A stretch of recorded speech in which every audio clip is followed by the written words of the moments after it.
ఈరోజు recipe mushroom masala curry. అందుకోసం ముందుగా క్లీన్ చేసిన మష్రూమ్స్లోకి ఉప్పు, సాల్ట్, పసుపు వేసుకొని మ్యారినేట్ చేయాలి. తర్వాత మిక్సీ గిన్నెలోకి టమాటాలు, నానబెట్టిన జీడిపప్పు, కొబ్బరి తురుము వేసుకొని గ్రైండ్ చేయాలి.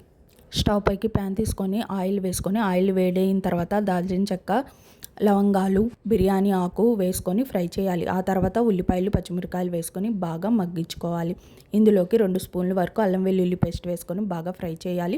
ఆ తర్వాత మ్యారినేట్ చేసిన మష్రూమ్స్ కూడా వేసుకొని కొంచెం సేపు ఉడికించుకోవాలి. తర్వాత మనం ప్రిపేర్ చేసిన మసాలాని ఇంకొక ప్యాన్ తీసుకొని అందులోకి ఆయిల్ వేసుకొని ఈ మసాలా అంతా వేసుకొని బాగా ఫ్రై చేసుకోవాలి. ఆయిల్ అంతా బయటకు వచ్చిన తర్వాత ఆ తర్వాత ఉప్పు, పసుపు, కారం కూడా వేసుకొని 5 మినిట్స్ వరకు ఈ మసాలా కుక్ చేసుకోవాలి. తర్వాత కుక్ అయిన మష్రూమ్స్లోకి ఈ మసాలా వేసుకొని ఒక 10 మినిట్స్ వరకు బాగా కుక్ అవ్వాలి. ఆయిల్ బయటకు వచ్చిన తర్వాత ఇంకా గరం మసాలా, కొత్తిమీర వేసుకొని బాగా కలుపుకొని 5 మినిట్స్ కుక్ చేసుకుంటే మష్రూమ్ కర్రీ రెడీ.